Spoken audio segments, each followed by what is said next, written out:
Good afternoon, Tuscaloosa. What's going on, guys? Good evening, Tuscaloosa. This is the Joe Gaither Show right here on BamaCentral and BamaCentral.com. We're hanging out on a Friday. We missed you guys yesterday. I'm sorry for having a little day off. Not much going on yesterday. So we ended up taking yesterday off. But we're back on a Friday, hoping all you guys are doing well. You can always find the Joe Gaither Show on BamaCentral on all your social media platforms at Joe Gaither 6 on all your social media platforms. You can find us at Spotify, Apple Podcasts, and on Amazon.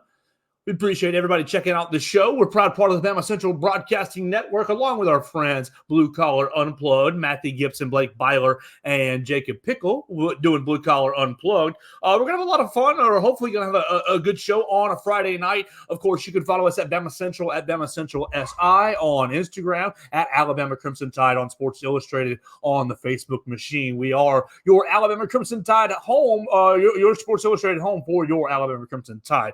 Let's start. Look, I've got a couple of recruiting notes. I've got a little bit of underrated. I want to talk about who's the most underrated player on this Alabama defense. You can chime in on the comment section and join me on Facebook, on YouTube, on Twitter. I want to talk about Alabama basketball.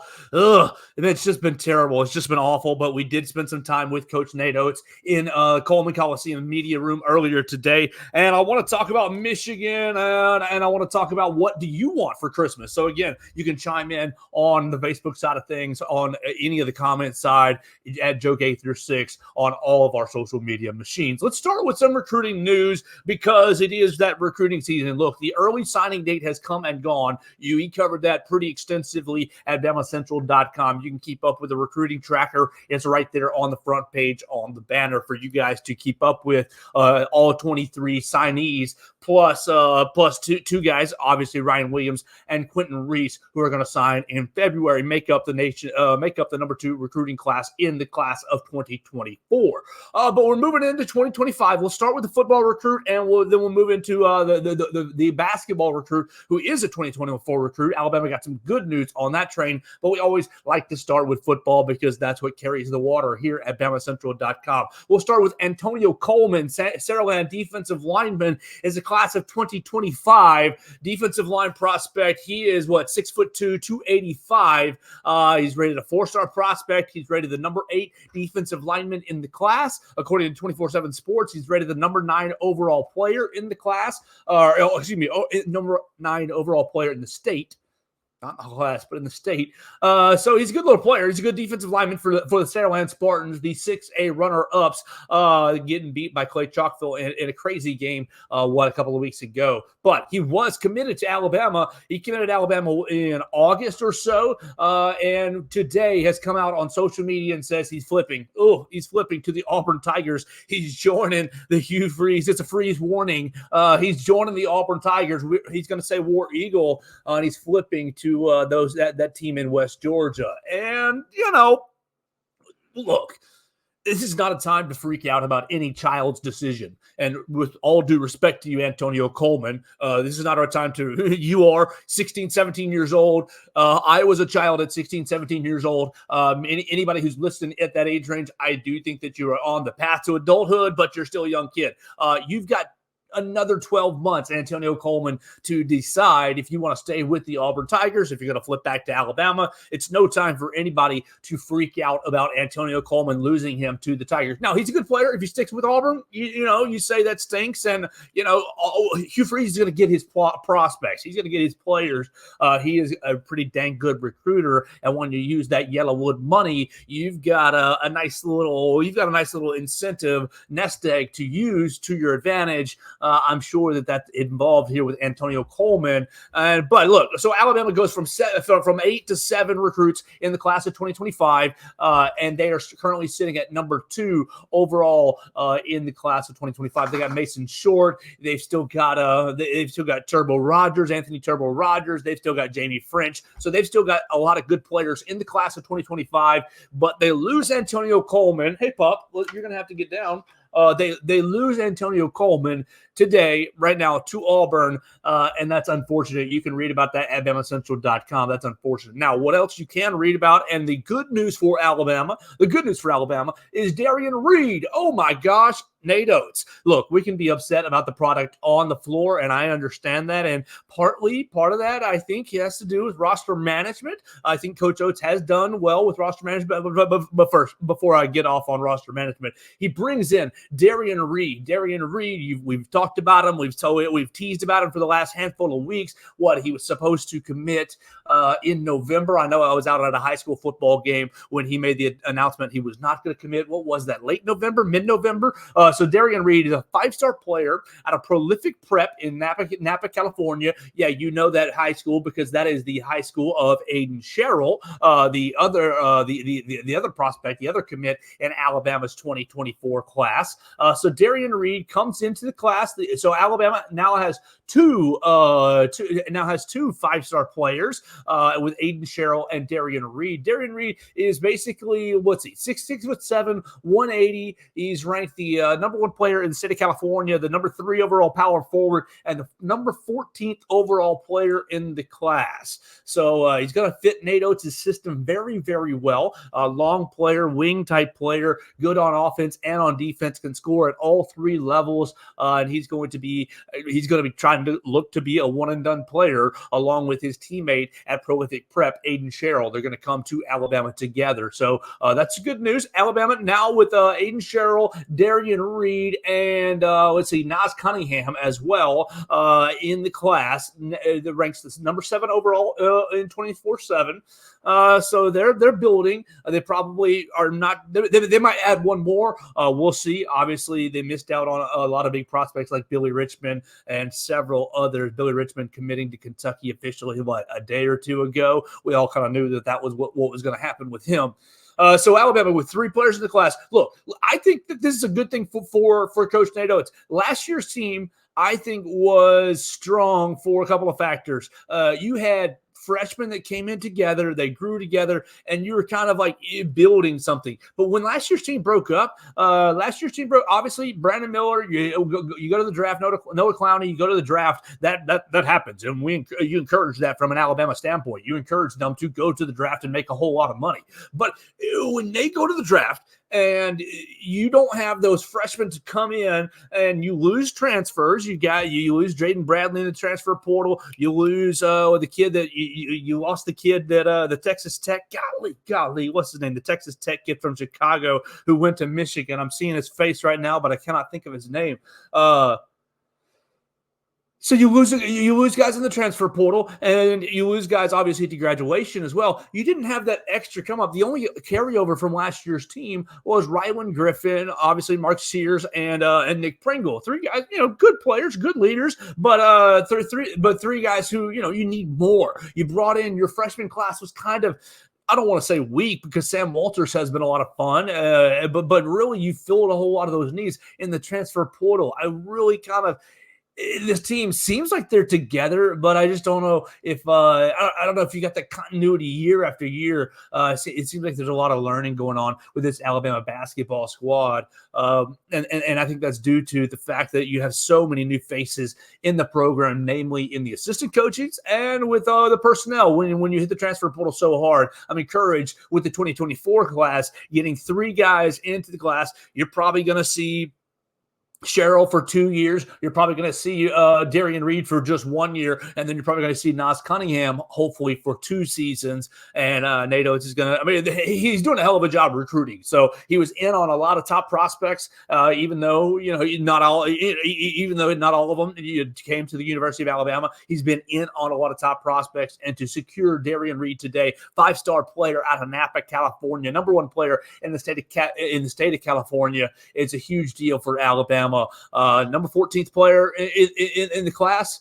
I think it's going to be a big old deal for Alabama next year. Let's keep talking about Alabama basketball because we did spend some time in the Coleman Coliseum media room today with Nate Oates, and just a small personal complaint.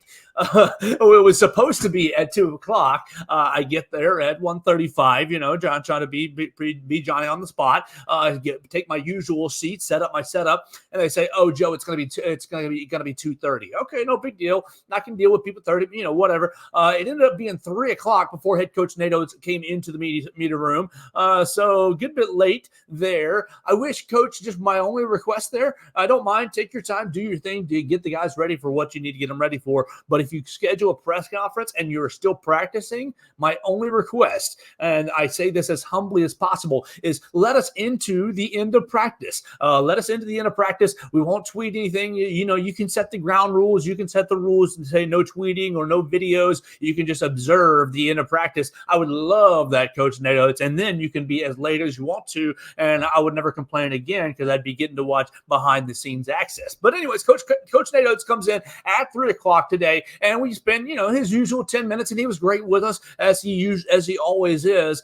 The big deal with this team is fouling too much. You have Muhammad Wagi fouling 9.7 fouls per 40 minutes. That's insanity. That's insane. He's basically fouling out twice if he played 2 games. That is pure insanity. You've got Sam Walters at 7.3, coach revealed, right around the 7s. I think it said 7.3, but he was in 7 point something. Nick Pringle is also really, really high. Obviously, they've all, Wagi and Pringle have fouled out each of the last 3 games. And so the whole deal is, how do you protect these guys from getting into foul trouble? And you just don't. Well, you don't doing what you've been doing. You don't doing what you've been doing. Okay, what they did in this last game worked better, but it still resulted in Pringle and Waukee fouling out. Maybe you got to mix in this. You got to mix the defense up, I think. And maybe the Alabama team is not ready to be sophisticated, not ready to mix in defenses. Maybe they're not ready to handle mixing in a zone defense. But at some point, now Coach talked today, and I was very appreciative. He said, we are being more aggressive on screens so that guards can't come downhill on the bigs, because Pringle and Wagi aren't fouling on the bigs so much as they're fouling on the guards moving around in the paint, because our guards, Mark Sears and Aaron Estrada, aren't staying in front of their man, the ball handler, and or are getting picked off of the ball handler by a screening big man themselves. So to play the screens harder, it will help it will help mitigate the opposing team going downhill on you. But I think you do have to mix in some zone defense, because you're not going to grow another body. You're not going to grow another body. You're not going to find another big who's going to be able to play. Maybe you got to get more out of Jaron Stevenson in the post. You got to get him to guard the post a little bit more. I know he's a young freshman. I know he's 17. He's only reclassified. But you got to, and he's 6'10". He's listed at 6'10", so he's probably 6'9". Long body. He looks just like Noah Clowney last year, but he's not really playing that much inside, in my opinion. You got to get more out of your frontline guys. You got to protect them a bit more in your coaching strategy. So tomorrow, the Tide's playing Eastern Kentucky. So let's get this out of the way right now. Let's get this bleep out of the way right now. I already know it's going to be less than like 5,000 people in the stadium, and that's going to annoy me. It's going to drive me nuts tomorrow. It's going to drive me nuts tomorrow that no one's going to show up. And I know it's 2 days before Christmas. It's the Christmas Eve. And people are probably shopping and this, that, and the other. But the team's results have not been good. But the team's been on a hard run.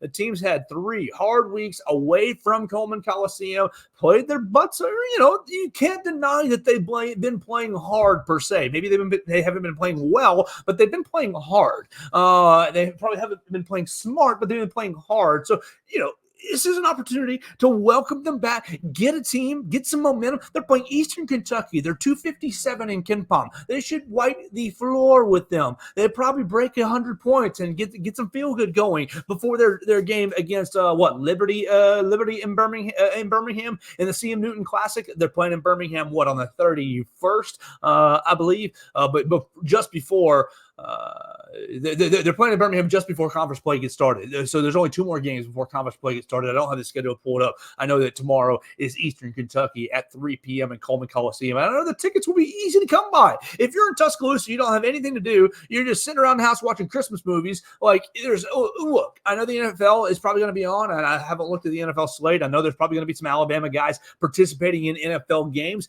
but you've got a team that really could use your support on a cheap ticket middle of the afternoon. So it's not like it's going to blow up your whole day. It's basketball, so it's not football. Like, you got parking right next to Coleman and the deck. It's going to be easy to get into. Oh, but you're going to have a very dismal crowd tomorrow, and Alabama should still wipe the floor with them, and we'll see if that gets the Tide back on track before Christmas break for them. All right, let's talk football. We talked about Darian Reed already. We talked about Antonio Coleman decommitting from Alabama and committing to Auburn. If you missed any of the portion of the program, if you're watching us live on any of our channels, YouTube, Facebook, or Twitter at Joe Gaither 6, I appreciate you. But if you're watching us live and you want to catch the rest of the show, anything that you missed, you can find it on Spotify, Apple Podcasts, or on Amazon. You can just subscribe, rate, and review the show right there, or you can watch it right there on the BamaCentral YouTube channel. Rewatch it right there as well. So I want to talk about some football topics. I want to talk about the most underrated player on the Alabama defense, and I want to talk about who is the most important player to stop on the Michigan offense, and then I want to talk about just a weird kind of throw out to you, what do you want for Christmas? So if you want to chime in on any of those topics, you can as well right there at Joe Gaither 6 if you're watching us live, or if you're watching us on replay, feel free to comment on replay as well at Joe Gaither 6 on Facebook and on Twitter and YouTube. That's where we are live. So let's talk about defense first. For Alabama, most underrated player on defense. Look, everybody can talk about your stars this year. Your star, of course, Dallas Turner, your Kool-Aid McKinstry, Dallas Turner, SEC Defensive Player of the Year, Kool-Aid McKinstry, many All-American teams. You can talk about Caleb Downs, freshman, all freshman, newcomer of the year. You can talk about Deontay Lawson, kind of giving you that alpha flavor a little bit, not the whole year, but a little bit out of the inside linebacker. You can talk about the big plays that Jihad Campbell made as well. Obviously, the scoop and score against Tennessee, but Jihad Campbell was all over the place. You can talk about Chris Braswell being the most probably underrated pass rusher due to his running mate Dallas Turner. But look, I'm going to nominate for my most underrated player on this Alabama defense, Justin Eboigbe. Let's see if I can pull up his stats as I just kind of talk about his run real quick. Justin Eboigbe, he's obviously a redshirt senior. He's playing on a medical year because last year he basically broke his neck. It wasn't really diagnosed as a broken neck, but he suffered a neck injury last year, 3-4 games into the season, and the Alabama defensive line was never the same. And what happened last season is they've kicked Will Anderson inside to play basically that defensive end role that would Justin Eboigbe vacated because they didn't really have. Jaheim Otis was basically locked into the nose position. Tim Smith was okay at one side, but not really enough. Byron Young was okay, but not really enough. So it took Will Anderson out of position, and it brought his numbers down. Obviously, Will Anderson was an absolute stud, but to get Justin Eboigbe back and to play all 13 games and really play like a madman in all 13 games. He was, I think he's the most underrated player on this defense because of his play recognition. I think he was very instrumental in getting guys lined up, in diagnosing offensive plays, and kind of communicating what he saw to the rest of the defense. Here's his numbers through the 13 games. All right, total tackles, 59 tackles, 11 and a half for a loss. He had seven sacks. He had 7 sacks, and he had 4 quarterback hurries. He had 1 pass breakup. Officially, that's official by the University of Alabama's RollTide.com. So basically 60 tackles from the defensive end position. Not double-digit sacks and not really impactful on the turnover game, but played his butt off all year long. And really, without Justin Eboigbe, your defensive line rotation, while still would have been good because of the development for Jaheim Otis and because of the development of Damon Payne as well. He's come along pretty nicely, the kid out of Michigan, and Jamarian Latham as well. But because of the development behind him, it's allowed. I think it's allowed Justin Eboigbe to play more freely in that defensive end role. You've seen Justin Eboigbe play in the defensive end role. You've seen him play in multiple personnel packages. They're using him because of his experience in multiple different ways. I think he is the most underrated player on this Alabama defense this season. Obviously, you can just name star after star after star, and I love Terrion Arnold for what he's been able to do from the cornerback 2 position. You can even argue that he is really cornerback number one. But the defense has been. You think about what they lost from last year. You lost DeMarco Helms. You lost Will Anderson. You lost Henry To'oTo'o. You lost a lot of experience. Byron Young. You lost a lot of experience from last year's defense. And still, you came back this year, and there's no question about it to me. They're much better this year than last year's defense through the 13 games. And I think that's what's going to propel Alabama to winning this Rose Bowl. When you look at the Michigan offense, and you see a very traditional, old school type offense that dabbles into some of the newer concepts, some of the spread concepts, but largely stays in, one back, two tight end sets, a wide receiver, two wide receiver, one on each side, and you're playing with J.J. McCarthy. You're trying to play downhill football. So I posed the question on my Twitter, and you can chime in. There's still, oh, no, it's over. It's over by now. Sorry, just kidding. It ended about 15 minutes ago. Which Michigan skill player is most important to stop in the Rose Bowl? Put running back Blake Corum, wide receiver Roman Wilson, and both tight ends. I put Colston Loveland and A.J. Barner, both tight ends for the Michigan Wolverines. And so you think about what Michigan has done this season. Let's see if I can get their skill position stats up real quick. Michigan, yeah, we're going to do like that, and we're going to do like that. And look at that Sports Reference. You are a beauty. So Blake Corum obviously has broken 1,000 yards this season. Donovan Edwards, their running back number 2, has 382 yards. But Donovan Edwards gets it done in the passing game as well. 30 receptions for 250 yards. He's kind of got gypped a lot at the goal line by Blake Corum. Blake Corum's 24 touchdowns on the ground. He's a goal line back. He is an eater on the goal line from inside the 5, and so Blake Corum got the most percentage of the vote, 84% of the vote. He got the most percent, and Colston Loveland got the second most percent, and that's interesting to me because Colston Loveland is their third best receiver. I think that Roman Wilson is their best receiver. Obviously, 41 receptions, 660 yards, and 11 touchdowns for Roman Wilson. He trails Cornelius Johnson by 1 reception, but the big plays that Roman Wilson has made, especially in the red zone, makes him their biggest threat. So it's interesting to me that Colston Loveland got second place from all our voters here on the Twitter/X machine. A.J. Barner only 1%, and Roman Wilson 4%. I think that really, the people are right. Look, I'm going to be fancy and talk about stopping Roman Wilson. I'm going to stopping Colston Loveland and Cornelius Johnson, but really the people are right. It is all about stopping Blake Corum, and I think it comes down to guys like Justin Aboigbe to stop Blake Corum, like Jaheim Otis. I think you're going to see a lot of Jihad Campbell. I really like what has really happened over the course of the season at the inside linebacker position with Tresman Marshall, Jihad Campbell, and Deontay Lawson, all three rotating in and out, mostly by necessity because of injury. But now that you've gotten towards the latter part of the season, you saw it in the SEC championship game, all three inside backers rotated out throughout the game to keep them fresh. And I think that that's turned into a nice little development for the Crimson Tide. And you're going to see more of that going into the Rose Bowl, because I think your inside backer play is going to be extremely important. Not only filling the gaps. Look, you saw Auburn gapped out Alabama a couple of different times in the running game. And you've seen Alabama kind of get gapped out in some quarterback run situations. You can look at all of our breakdowns on BamaCentral.com if you want to look and see kind of the linebacker play throughout the season. Some of the Ole Miss games, there was some gap issues, but mostly throughout the year, the linebackers have played the run very, very, very well. And it's going to be important for Alabama to play very, very well against the run in the Rose Bowl in 11 days. Blake Corum, they're going to try to come downhill at you. If you let Michigan control the tempo of the game by utilizing their running game, then it's going to be a long day for you. You watch Michigan's games over and over and over again, and yes, we've talked about the disparity in competition for Michigan at length. Purdue's not very good. Indiana's not good.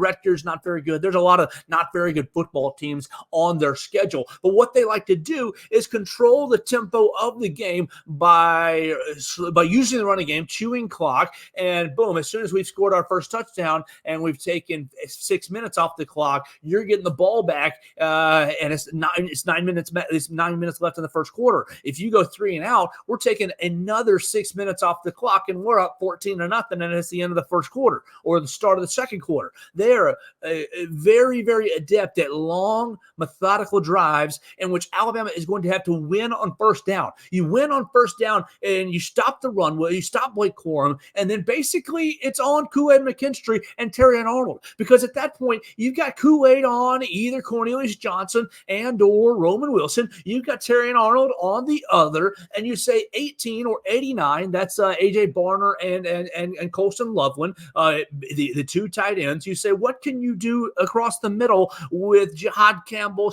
/ Caleb Downs and you're gonna get a mixture of guys from that standpoint. You're gonna get Malachi Moore. You're gonna get Caleb Downs. You're gonna get Jihad Campbell. You're gonna get Deontay Lawson. You're gonna get a little Jalen Key and Trey Amos as well. But you're gonna get that kind of mixture thrown at those tight ends. And can J.J. McCarthy make good decisions? Because I think you're going to get guys when you get into third and long positions, when you're going to get your Justin Eboigbe's, that's when your Dallas Turners, that's when your Chris Braswells are going to be able to eat and really take advantage of this, of down and distance. I think the offensive line for Michigan is very good. I think that it's going to be kind of, honestly, I think it's going to be kind of hell in the running game, stopping the run, at least in the early going. You're going to have to kind of hang in there with this defense, at least in the early going. Allow Kevin Steele to kind of watch and see how the blocking schemes are matching up with the fronts and what Alabama needs to do to adjusting the fronts to allow the backers to play the gaps even better. So you're going to have to hang in there. Maybe through the early part of the game, Alabama's going to have to take some punches in the gut, take some punches in the mouth, and really just kind of have to hang in there on the ropes, I guess, before they start delivering some of their own defensively. But really, the whole deal is winning on first down, winning on second down. You get them in the third and long. I think Alabama wins that scenario all day long. And look, Alabama still sitting at a 2-point underdog. I guess the Vegas Sharks are very confident. The Michigan defense is good. The Michigan defense is really good. They're fast. They get after you on the back end. They play, but it's also hard to compare how good they are because of the challenge that they faced. They didn't face any good receivers and really hardly any good quarterbacks this whole year.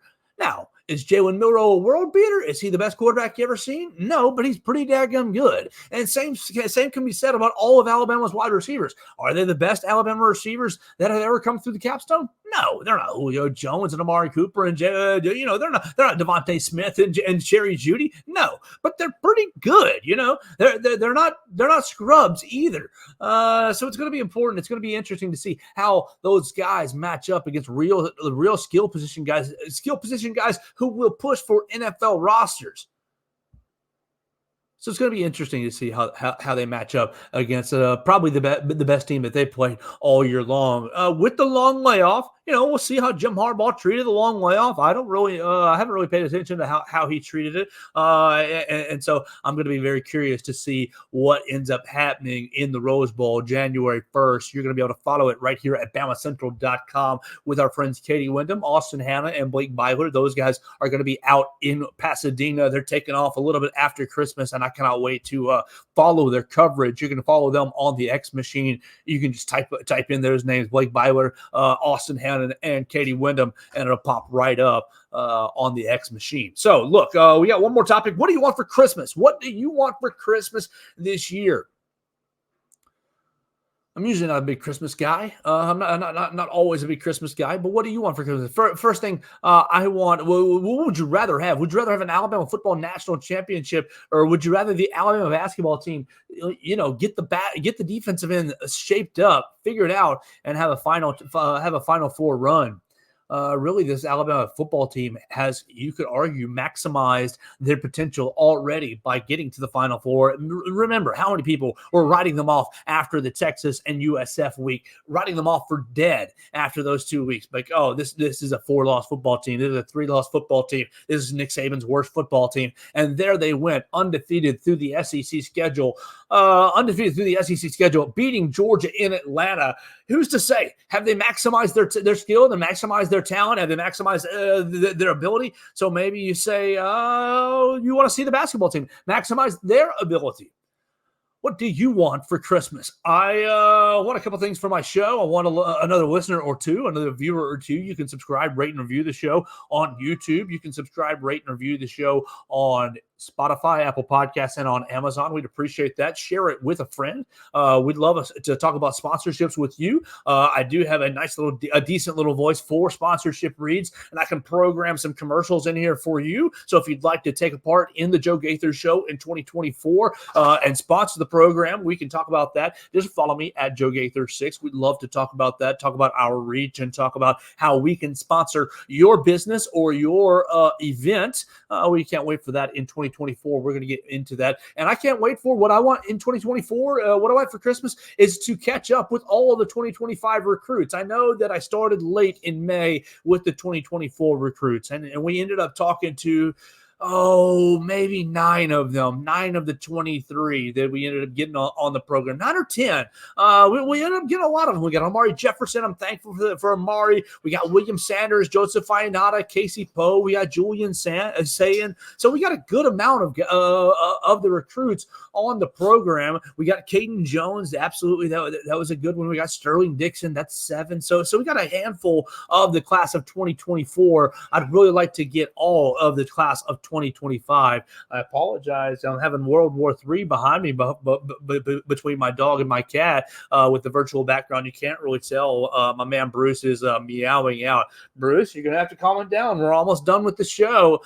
So yeah, that's kind of what I want for Christmas is to get in touch with all the 2025 recruits, get another listener or two, get some guys on here to talk about Michigan here in the next 10 days to make sure that we are ready to watch the Rose Bowl and making sure that we know everything that the Maize and Blue is going to bring to the Rose Bowl, bring to Pasadena. I can't wait to cover it next week with our friends Austin Hannon, Blake Byler, and Katie Wyndham. Look, it's going to be a great Christmas. I'm going to bring you a Christmas show of some sort. It's probably going to be later in the day, but we want to wish you guys all a very Merry Christmas, a Happy Holidays if Christmas isn't your thing, but Christmas is my thing, so it's a Merry Christmas to you guys, everybody who's out there. It's going to be a great weekend. Enjoy the time with your family. If you are estranged from your family, God, that really stinks, and I pray for you that gets fixed, especially during this holiday season. That's a very difficult thing, but I hope you enjoy some time with your family, enjoy some time with the Lord or with yourselves, kind of and really just get away from the world for a day or so. We're going to be back on Monday, on Christmas, giving you a Monday show on BamaCentral.com, talking all things Rose Bowl, talking all things postseason college football. I think it's going to be me and my cousin. We're just going to have a fun show. Me and my cousin, basically my brother. We talk sports all the time. He's going to give me a lot of heck about Alabama getting into the playoff. Well, I'm probably going to have to defend Alabama's honor with my cousin. That could be a lot of fun. That could make for a very interesting episode on a Christmas day. But I hope you all have a great weekend. I hope you all get to the basketball game tomorrow. The tickets are going to be dirt cheap. 3 p.m. in Coleman Coliseum. Join myself and the rest of the Bama Central crew. We'll be covering the game against Eastern Kentucky. The Tide will roll. So come on, bring your children, bring your family, enjoy some time in Coleman Coliseum. It'll be a lot of fun. We'll be there to cover it on Bama Central and BamaCentral.com.